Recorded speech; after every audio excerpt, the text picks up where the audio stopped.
COVID restrictions relaxed in care homes, ending 2 tough years for families. No limits on visitor numbers and isolation times being cut in England, bringing relief to many. But for care homes themselves, the challenges are far from over. If one of the residents did get it, no doubt, we would be feeling, did we do everything we could? You know, staff would be concerned. Also tonight, guilty and jailed, the man who filmed himself harassing Professor Sir Chris Whitty. As more of us are getting scammed, are we losing the battle against fraud? And people might laugh at me, but I haven't got a clue about geography. The Essex Council trying to airbrush its Towie image. Why would you revamp Essex when it is amazing as it is?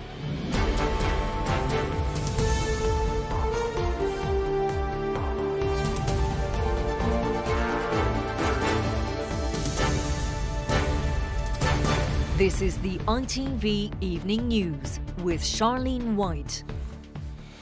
Good evening. After 2 long, painful years of being kept apart from their loved ones, restrictions on care home visitors are to end in England. From Monday, there will be no limit to the numbers allowed and isolation periods will be cut. It'll be a huge relief for many families as separation has badly affected the health of many patients. And during the pandemic, many were unable to say a proper goodbye to their loved ones. But there are concerns that many care homes won't be able to cope with the added responsibilities. It came as requirements for mask wearing indoors were scrapped in England. Here's our health editor, Emily Morgan. Do you want some drink? Residents at this care home can barely remember what normal is. The days when family and friends could just pop in at any time are long forgotten.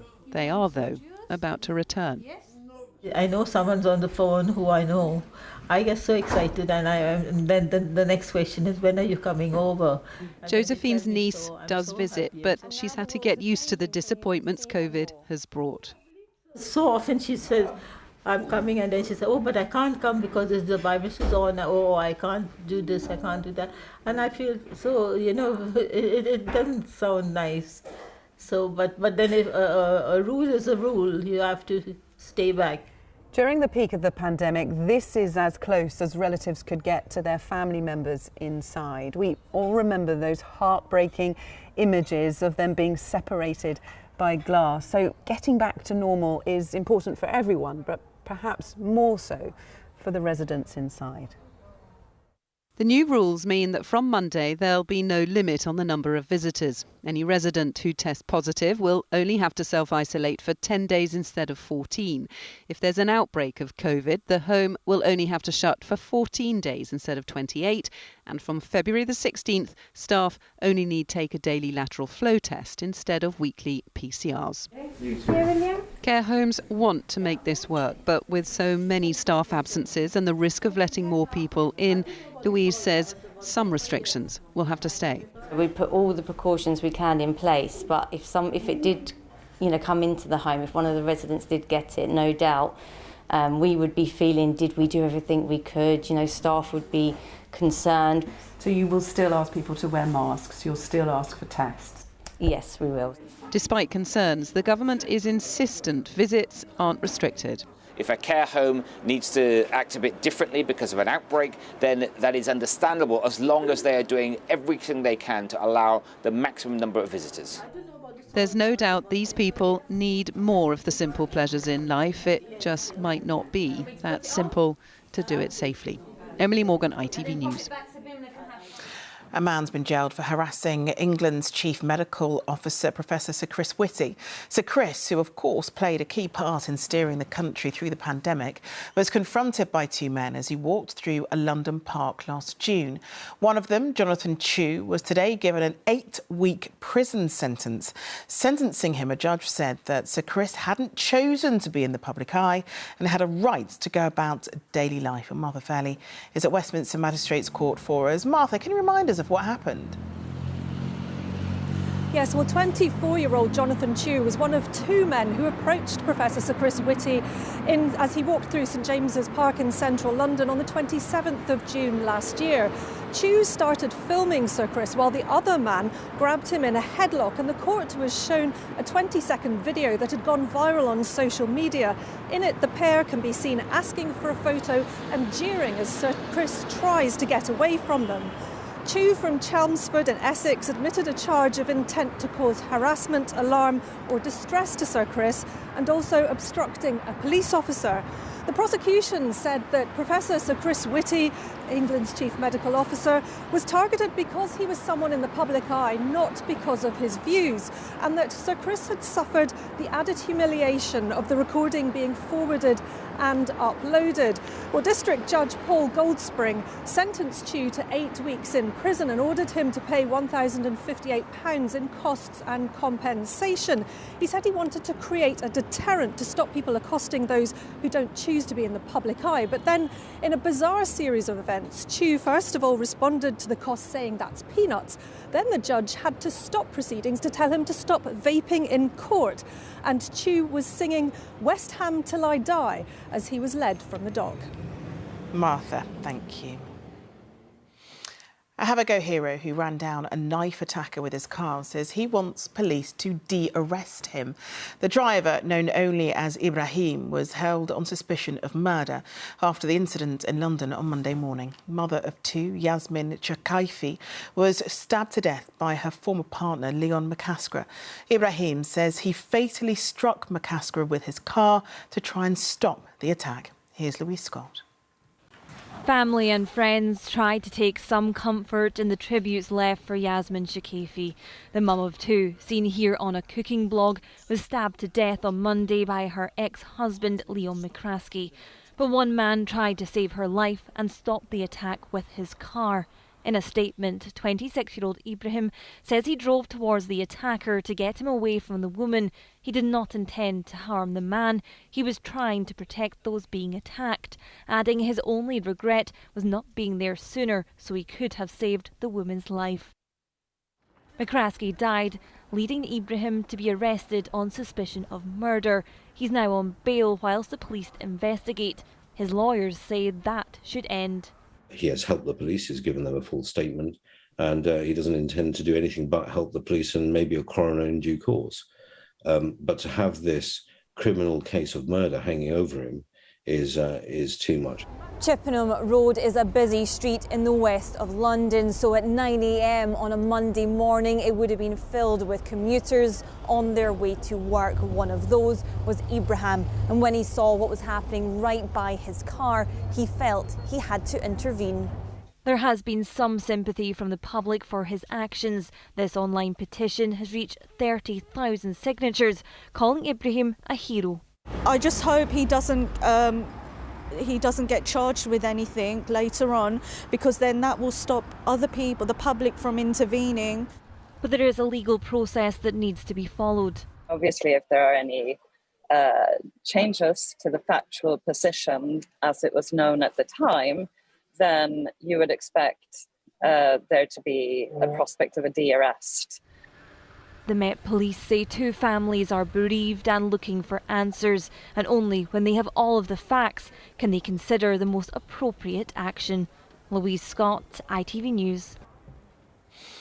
The Prime Minister's described claims that he intervened to help the airlift of animals from Afghanistan as people were left behind as total rhubarb. Boris Johnson made the comments during a visit to a manufacturing firm in Anglesey in the northwest of Wales today. But there was no escaping the turmoil surrounding his leadership. Leaked Foreign Office emails suggested Mr Johnson may have authorised the rescue of animals from Kabul as the Taliban captured the Afghan capital. Well, our political correspondent Romilly Weeks is at Westminster for us tonight. Romilly, the PM is adamant he wasn't involved, isn't he? Yes, Charlene, adamant, but it was quite strange use of language for what is, after all, a deadly serious issue. That email from August, revealed by the Foreign Office whistleblower just yesterday, stated clearly the Prime Minister has just authorised their, i.e. the charity staff and animals, to be evacuated. Have a listen to how the Prime Minister wanted to dismiss that today. This whole thing is total rhubarb. I was very proud of what our armed services did without pitting. But you didn't intervene. You absolutely didn't. not. So, the military always prioritised human beings, and that was quite right. The Prime Minister is backed in this by the Defence Secretary, who has said that it was he and not the Prime Minister who was in charge of the evacuation. But there are those, the Labour chair of the Standards Committee amongst them, who just don't believe him. All this bluster doesn't answer the clear black and white facts which we have from other people. So it's difficult to come to any other conclusion than that yet again, I don't like saying somebody's lying, but he's certainly not telling the truth. This really matters, of course, because of the desperate situation of those Afghans who had a right to expect to be evacuated but were left behind because cats and dogs were rescued instead. And also because at a very difficult time for the Prime Minister, this again raises questions over exactly where the truth lies. Yeah, you mentioned that difficult time, Romilly. Of course, we're still waiting for the publication of Sue Gray's report, aren't we? Oh, yes, we are. And I'm afraid the very latest is that Number 10 still hasn't received the Sue Gray report. So we're in the similar position to where we were yesterday. And it seems ever more likely that this could be rolled on all the way till Monday, because it's known that the Speaker's not very keen to give time for a statement in the House tomorrow on a day, Friday, when many MPs are in their constituencies. So although no one can say for certain, it does look like this could go on until Monday. All right, Romilly, thank you. Well, still to come in the ITV Evening News. The surge in scams. Are we losing the fight against fraud? And why Essex is trying to shake off its Towie image. Those stories and more after the break.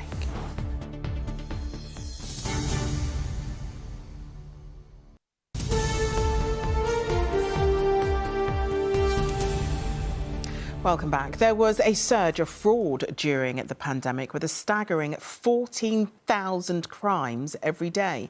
New figures show there were millions of cases in just 12 months, with 1 in 4 victims losing money or property.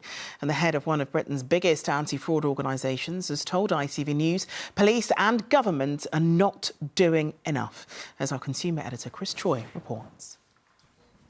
A flood of frauds pouring into our homes online, coming through the post and via the phone.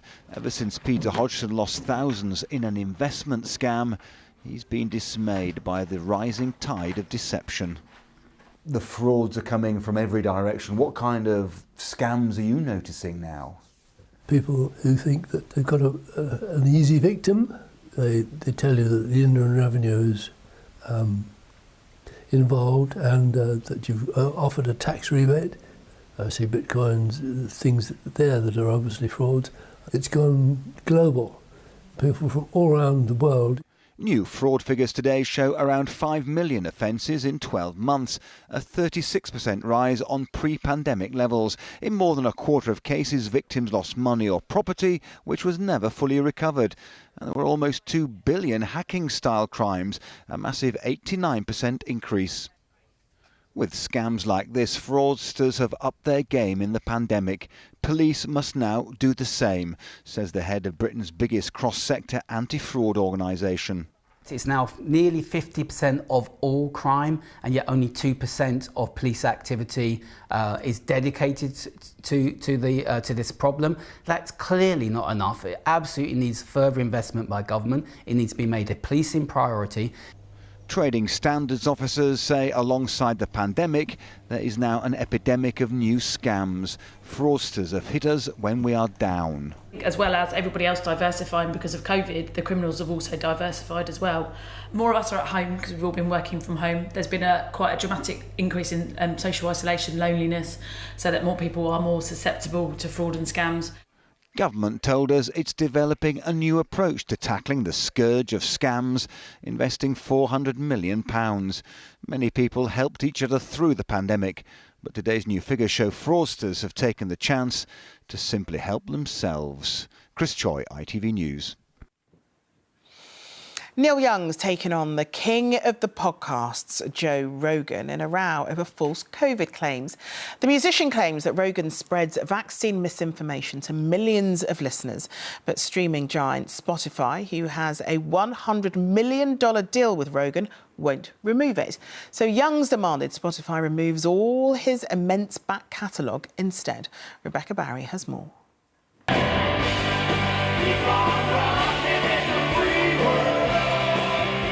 Neil Young will keep on rocking in the free world, even though his songs now won't be available on the world's biggest music streaming service. Spotify is removing all of his material in a row about COVID misinformation. I'm not an anti-vax person.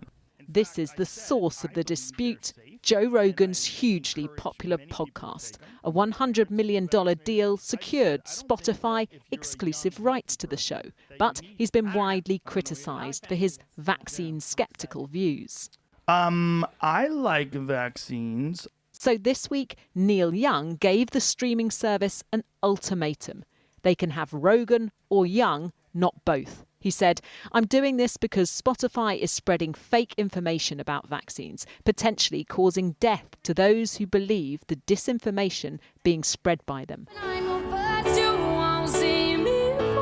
Well, Spotify chose Rogan, insisting that it balances safety for listeners and freedom for creators. Tom Gray from the band Gomez campaigns for better regulation of streaming services like Spotify. We have to look at how much power and money is sitting in big tech firms. There needs to be a social contract there between these organisations that benefit from the work of other people, and then, without asking them, put their work next to something that they do not want to be associated with. Come a little bit closer. Spotify say they regret Neil's decision, but hope to welcome him back soon. Rebecca Barry, ITV News. A 5-year-old boy stabbed to death at his home in Coventry has been named by police tonight. Mario Lazar died while in the care of a 49-year-old woman who's been arrested and sectioned under the Mental Health Act. Tonight, Mario's parents called him their everything and the most beautiful child in the world. The Foreign Secretary Liz Truss has defended using a private government jet instead of a commercial flight for a recent trip to Australia. The flight was last week and it was estimated to have cost £500,000. Labour called it wasting public money on vanity. Exeter Rugby Club have decided to stop using Native American imagery in their branding. They will still be known as the Chiefs, but will switch to using imagery reflecting a local Iron Age Celtic tribe. And an exhibition commissioned by Prince Charles has opened in London to mark Holocaust Memorial Day. It features portraits of some of the UK's last remaining Holocaust survivors. The Prince wants the pictures to serve as a lasting reminder of the horrors of the Nazi regime.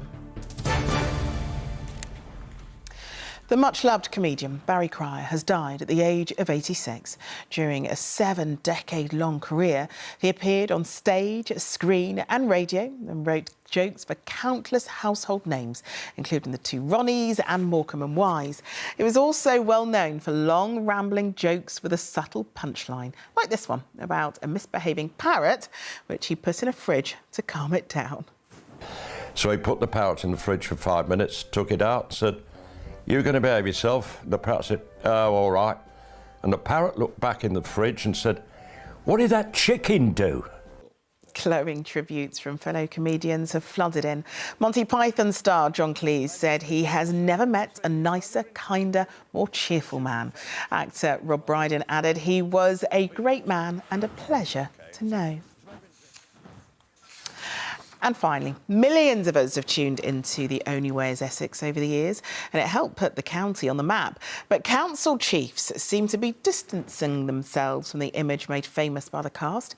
Instead of fake tans, they're concentrating on the county's scientists and Michelin-starred chefs. But one of Towie's biggest stars, Amy Childs, told ITV News rebranding Essex is a waste of money. Here's Chloe Keedy. The